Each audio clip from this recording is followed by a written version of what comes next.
அதே மாதிரி நிறைய கடகலக்கணத்தில் நீங்கள் பிறந்தவங்க பார்த்தீங்கன்னா ரொம்ப சாஃப்டான நேச்சராக இருக்கிறாங்க. பிரச்சனைன்னு வரும்போது ரொம்ப ஸ்ட்ராங்காக இருப்பாங்க. அது ஏன் அப்படின்னு பார்க்கும்போது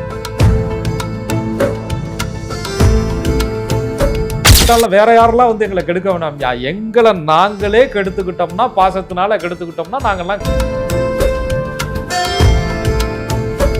நான் நடந்து வரும்போதே என்னை வந்து நீங்கள் வந்து அப்படியே என்னை பார்த்தீங்க, நான் அப்படியே பட்டையும் கொட்டையும் பழத்த பழமா அப்படியே. ஒரு குரு மட்டும் ஒருத்தனுக்கு சரியா அமைஞ்சிட்டான், அவங்க வாழ்க்கையில ஒரு வழிகாட்டி சரியா அமைஞ்சிட்டான், ஒரு ஆசிரியர் சரியா அமைஞ்சிட்டான்.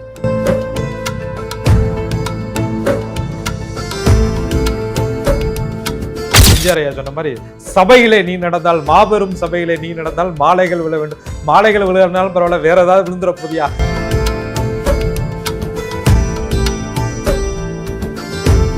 ஒரு இழப்பு வந்ததுக்கு அப்புறம் மீண்டும் எந்திரிச்சு உயிர்ப்பித்து ஒரு நிலையை தொடுவதற்கு கடகலக்கணத்திலே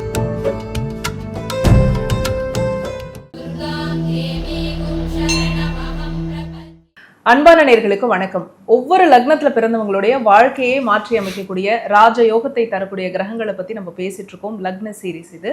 இந்த எபிசோட்ல கடக லக்னத்துல பிறந்தவங்களுடைய வாழ்க்கையை மாற்றி அமைக்கக்கூடிய ராஜ யோகம் தரக்கூடிய கிரகங்கள் என்ன அப்படிங்கறத நம்ம கேட்டு தெரிஞ்சுக்க போறோம். புலிப்பாணி சித்தர் வழி ஜோதிடர் திரு கோகுலக்கண்ணன் அவர்கள் கிட்ட இது சார்ந்து நம்ம பேசலாம். வாங்க. வணக்கம் சார். வணக்கம். குரு வாழ்க, குருவே துணை. பொதுவா ராசி நட்சத்திரத்துக்கு குணாதிசயங்கள் இருக்கு, நம்ம பேசியிருக்கோம். அப்போ லக்னத்துக்கும் இருக்கும் இல்லையா? கடக லக்னத்தினுடைய சிறப்புகள், குணாதிசயங்கள் சொல்லுங்க. நிச்சயம். அதாவது லக்னத்துக்கு இருக்குமா அப்படின்னு கேட்டா, லக்னத்துல இருக்கிற கிரகம் 9 கிரகங்கள் ஏதோ ஒண்ணு லக்னத்துல வந்து உட்கார்ந்துருக்கும். அந்த லக்னாதிபதி எங்க இருக்கிறாருங்கிறத பொறுத்து இருக்கு. அப்போ ஒருத்தர் பிறந்த ராசி அப்படின்னு சொல்லும் போது கடக லக்னத்தில் பிறந்தவங்க என்ன ராசின்னு தெரிஞ்சிட்டாலே லக்னாதிபதி அங்கே இருக்கிறாருன்னு அர்த்தம். உதாரணத்துக்கு கடகலக்கணத்தில் பிறந்தவர்களுக்கு மீன ராசி அப்படின்னா சந்திரன் மீனத்துல இருக்கிறார் அப்படின்னு அர்த்தம். ஆக லக்னாதிபதியினுடைய சந்திர பகவானுடைய குணமும் மீனத்தில் இருக்கக்கூடிய குருவினுடைய குணமும், அந்த சந்திர பகவான் எந்த நட்சத்திரத்தில் இருக்கிறாரோ அந்த நட்சத்திரத்தினுடைய குணாதிசயமும் இணைந்து தான் பெரும்பான்மையா இந்த லக்னத்தில் பிறந்தவங்க இருக்கிறாங்க. அதாவதுங்க, ஒரு ஃபேமிலி குடும்பம் அப்படின்னா எல்லாரும் பாசமாக தான் இருக்கிறாங்க, பாசமாக இருப்பாங்க. அதீத பாசமாக இருக்கிறது, பார்க்கறதுக்கு ரொம்ப சாஃப்டாக அப்படியே பசு போல இருக்கிறது, ஆனால் உள்ளுக்குள்ளே ரொம்ப ஸ்ட்ராங்கான பர்சனாலிட்டியாக இருக்கிறது. குடும்பத்துக்கு ஏதாவது ஒரு பிரச்சனை வருது, அது வரையும் பாதுகாத்துக்கிட்டு இருந்த அப்பா ஒரு சூழ்நிலையில் இல்லை, அல்லது அண்ணன் தம்பி சப்போர்ட்டு ஒரு சூழ்நிலை இல்லை, அல்லது தாயாருடைய உதவி, தாய் வழி உறவுகள்லாம் சரியா இல்லை அப்படின்னு சொல்லும்போது அந்த இடத்துல பின்வாங்காமல் ஒரு ஸ்ட்ராங் பர்சனாலிட்டியாக நின்று அந்த கடமையை கரெக்டாக வாழ்ந்து காட்டக்கூடிய ஒரு டைப்பு கடகலக்கணத்தில் பிறந்தவங்கள்ட்ட இருக்கும். அந்த பாசம் அப்படின்ற விஷயத்த ரொம்ப அதீதமாக எதிர்பார்க்கிறது, அதீதமாக கொடுப்பது. அதுக்கப்புறம் மத்தால வேற யாரெல்லாம் வந்து எங்களை கெடுக்க வேணாம், எங்களை நாங்களே கெடுத்துக்கிட்டோம்னா, பாசத்தினால கெடுத்துக்கிட்டோம்னா நாங்கள்லாம் கடகலக்கணத்தில் பிறந்தவங்கன்னு கண்ணை மூடிட்டு சொல்லலாம்.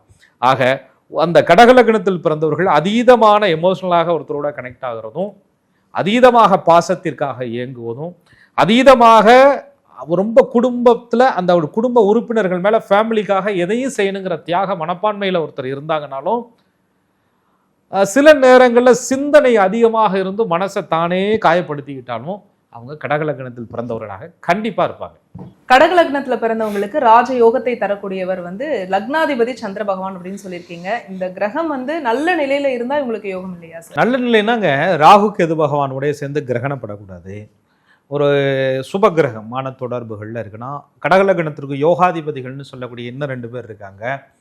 ஒன்று செவ்வாய், இன்னொன்று குரு பகவான். இவங்களுடைய இணைவு பார்வையெல்லாம் கிடைச்சிட்டா இந்த லக்னம் லக்னாதிபதி சுபம் பெற்றதாக அர்த்தம். ஒருவருடைய ஜாதகத்திலே லக்னமும் லக்னாதிபதியும், லக்னாதிபதியை பார்க்கக்கூடிய கிரகமும், லக்னாதிபதிக்கு வீடு கொடுத்தவனுடைய வலுவும் வைத்துத்தான் அந்த ஜாதகமே யோக ஜாதகம்னு சொல்றோம். கடகலக்னத்தில் பிறந்தவங்களுக்கு ராஜ யோகத்தை தரக்கூடிய அடுத்த கிரகம் இது. அதாவதுங்க, கடகத்திற்கு மட்டும் இல்லை, எல்லா லக்னத்திற்குமே 5ஆம் அதிபதி நல்லா இருக்கணும். நீங்கள் பூர்வ ஜென்மத்தில் செய்த புண்ணியம் இல்லையா, அதை அறுவடை செய்கிறது தான் இந்த பிறப்பு.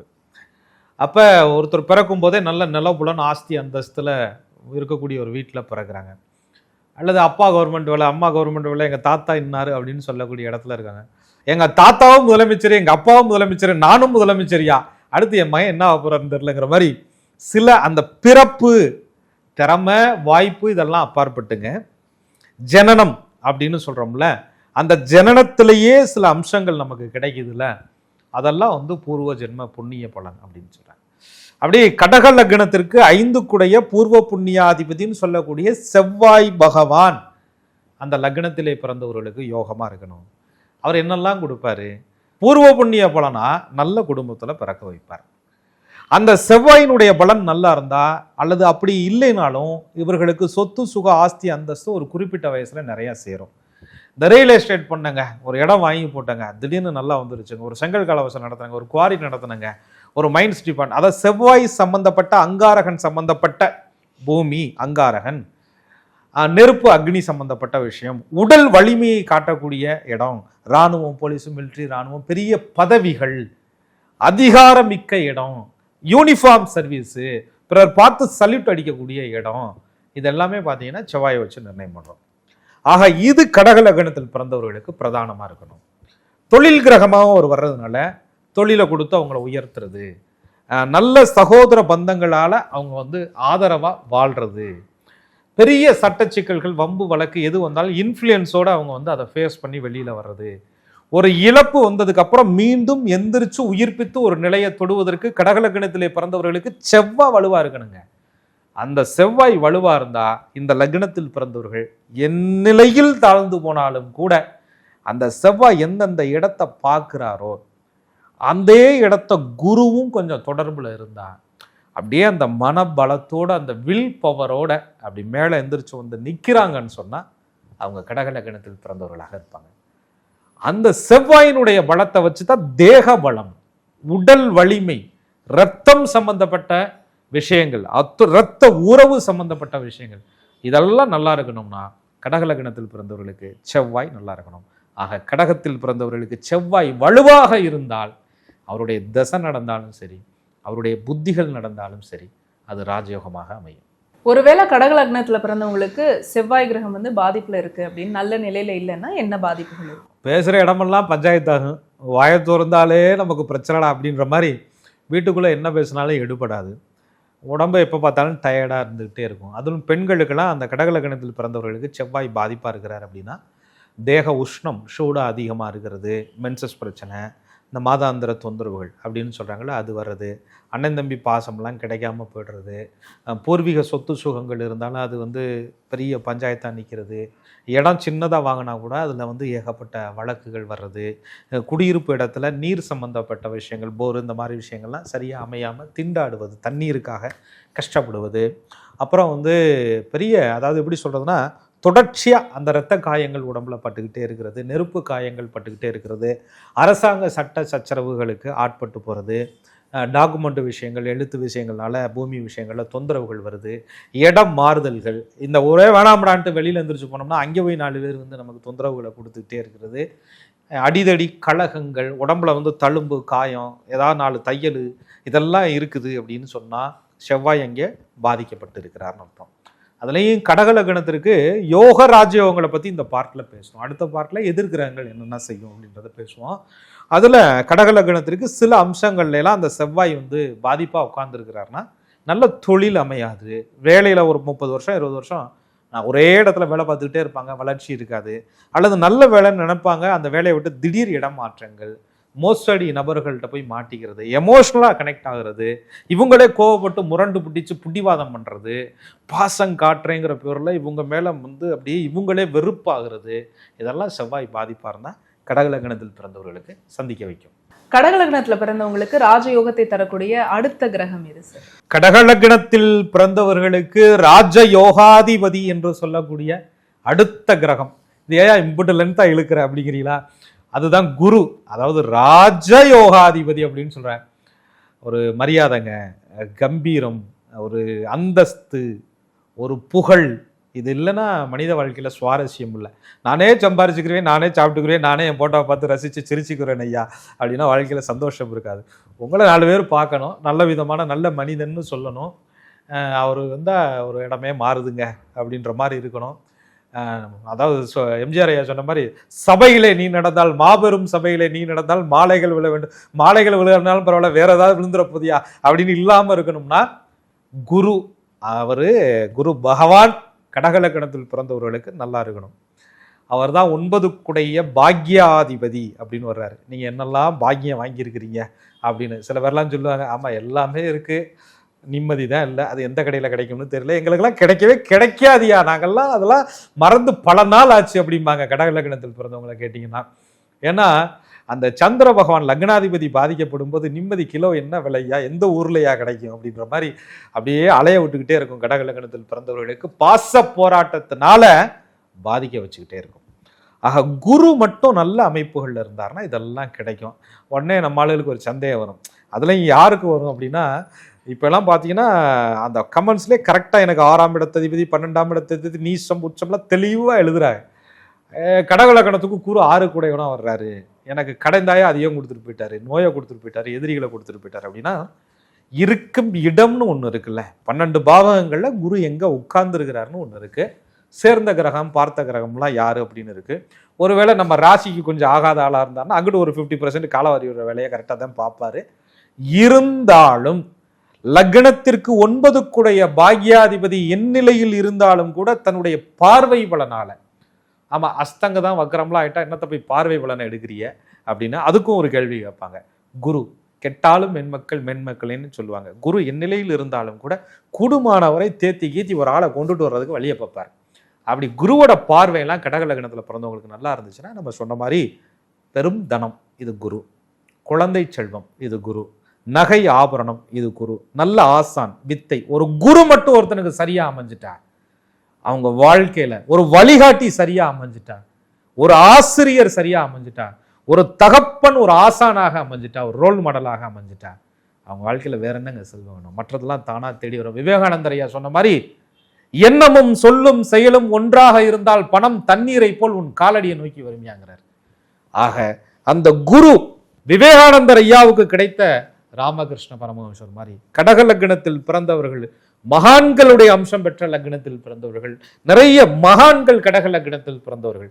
அந்த லக்னத்தில் பிறந்தவர்களுக்கு குரு மட்டும் சரியான இடத்தில் சரியான அமைப்பில் கிடைத்து விட்டால், ஏன்னா கடக லக்னத்துல பிறந்தவங்களுக்கு குருவை தேடி இவர்கள் போக வேண்டியதில்லை, இவர்களை தேடி உண்மையான குரு வருவார். அது அமைந்து விட்டா கடக லக்னத்தில் பிறந்தவருடைய வாழ்க்கை அன்றிலிருந்து மாற்றமே மாற்றமே. கடக லக்னத்துல பிறந்தவங்களுக்கு ராஜ யோகத்தை மட்டும் தர்றதோடு இல்லாம இவங்களுடைய வாழ்க்கையை வழிகாட்டக்கூடிய இந்த குரு பகவான் நல்ல நிலையில இல்லைன்னா என்ன ஆகும் சார்?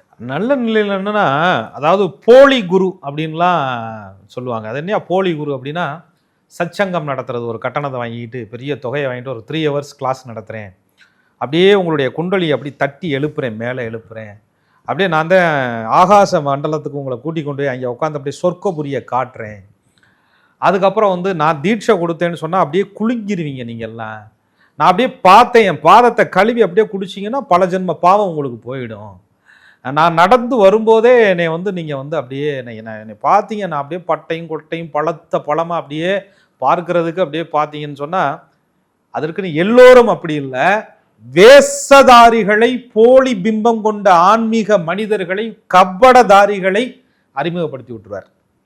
கடக லக்னத்திற்கு குரு வந்து கொஞ்சம் எதிர்துருவமாக இருந்தால், எல்லா லக்னத்துக்குமே அப்படித்தான், கொண்டு போய் எங்கேயாவது ஒரு இடத்துல ஆசிரமத்தில் மாட்டேன்னு சொத்தக்குள்ள பூரா எழுதி வாங்கிட்டு விட்டுருவாங்க. எங்கேயாவது ஒரு இடத்துல டிஓடியா சரணாகதி அடைகிறேன்னு சொல்லிட்டு கடைசியில் வாழ்க்கையை எங்கேயாவது போய் சரணாகதி ஆகி போயிடும். ஆக அந்த மாதிரி தவறான குருமார்களை அறிமுகப்படுத்தி விட்டு போயிடுவார். அது ஒரு பிரச்சனை இருக்கு. பெரும் பணத்தை எங்கேயாவது கொடுத்துட்டு கடைசி வரையும் அதை நம்பிக்கிட்டே இருக்கிறது, இந்த வரும்னு போகாத ஊருக்கு ஏயா பஸ் ஸ்டாண்டில் உட்காந்துருக்குறங்கிற மாதிரி கடைசி வரையும் அந்த பணம் வந்தே சேராது. அந்த மாதிரி ஒரு சூழ்நிலையை கொடுக்கறது. குழந்தைகள் பாலூட்டி வளர்த்துட்டு கடைசியில் பெருசா வச்சாம்பாடுற ஆப்பு அப்படின்ற மாதிரி குழந்தை செல்வங்கள் வர்றது, அதுக்கப்புறம் நகை நட்டு ஆவரணம் எது இருந்தாலும் அனுபவிக்க முடியாமல் போகிறது, இப்படிலாம் சில தொந்தரவுகள் வரும். ஆக கடகலக்கணத்திற்கு குரு பகவான் நல்ல அமைப்புகளில் இருந்தால் ராஜயோகம், பாதகமான அம்சங்களில் இருந்தால் வாழ்க்கையே துரோகம். இதை கடகலக்கணத்தில் பிறந்தவர்கள் புரிஞ்சுக்கணும். அந்த குருவை பொறுத்து தான் வாழ்க்கையினுடைய வளமே அவங்களுக்குள்ள இருக்கு.